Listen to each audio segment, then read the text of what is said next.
Hello everyone, Manithral here, and welcome to the OSRS weekly update video. Now this week we have the costume rework. There's a little few tidbits after this, but this is the main spotlighted item. So,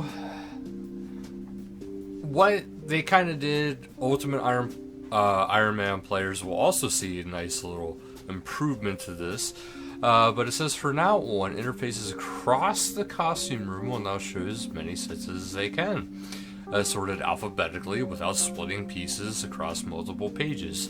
You'll also notice that you'll be able to sort incomplete sets, and the interface will be helpful to indicate which bits you're missing. You'll also be able to store both plate legs and a plate skirt for each set, although you'll need one for the set to count as complete.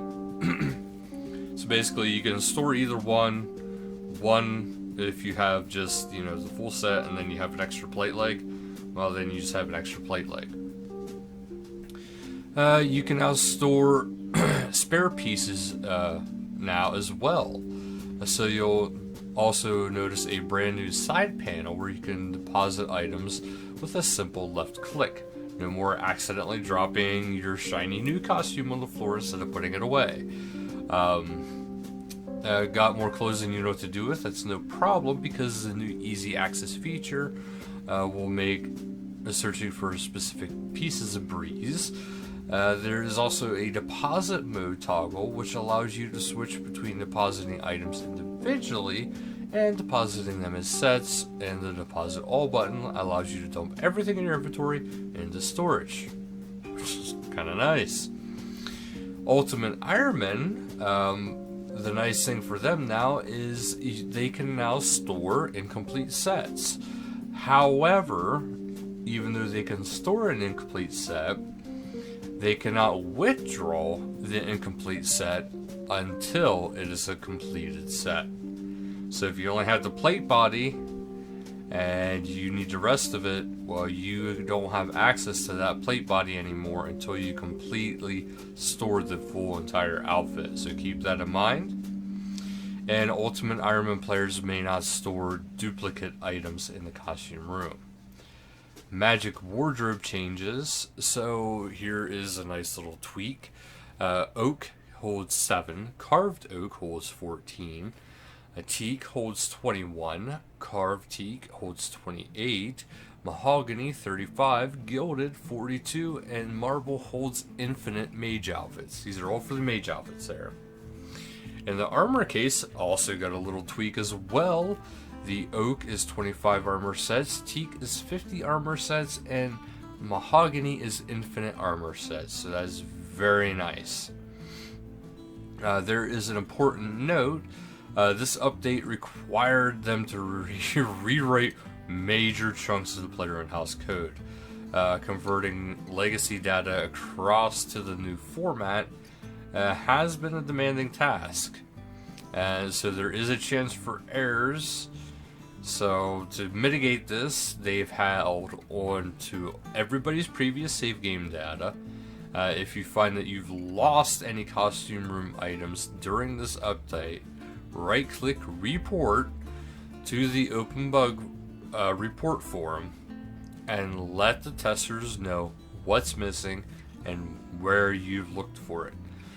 They've also already keeping an eye out so that they can return any lost items ASAP.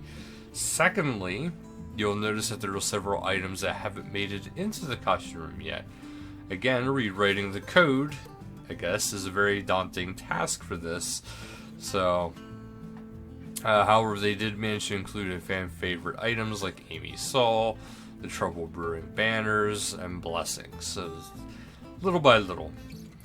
There is a further poll number 72 changes, a couple more changes, which is the Blood Fury. So the Amulet of Blood Fury has been upgraded and now has a 20% chance to heal for 30% of the melee damage inflicted. And the Blisterwood Tree, the Blisterwood Tree's XP rates have been returned to their introductory rate. You'll now receive 76 woodcutting experience for each log chopped.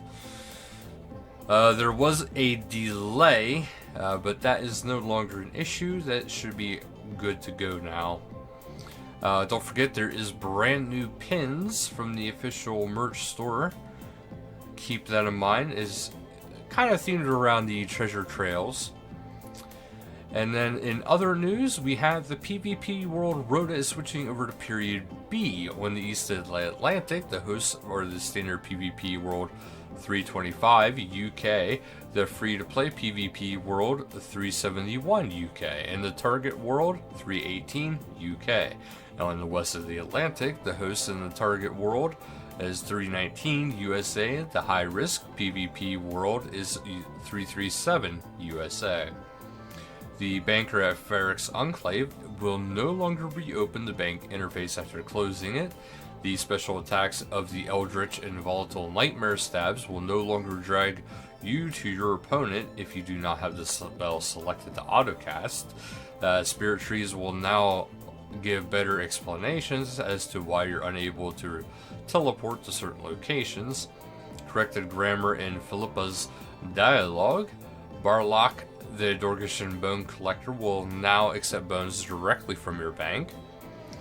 The achievement gallery will no longer cut off achievements at the bottom of the scroll. The amount of Carpenter points awarded for completing Mahogany Homes jobs have been increased by 1 for every tier. Players that complete contracts prior to this update will be given the extra points they would have gained upon login.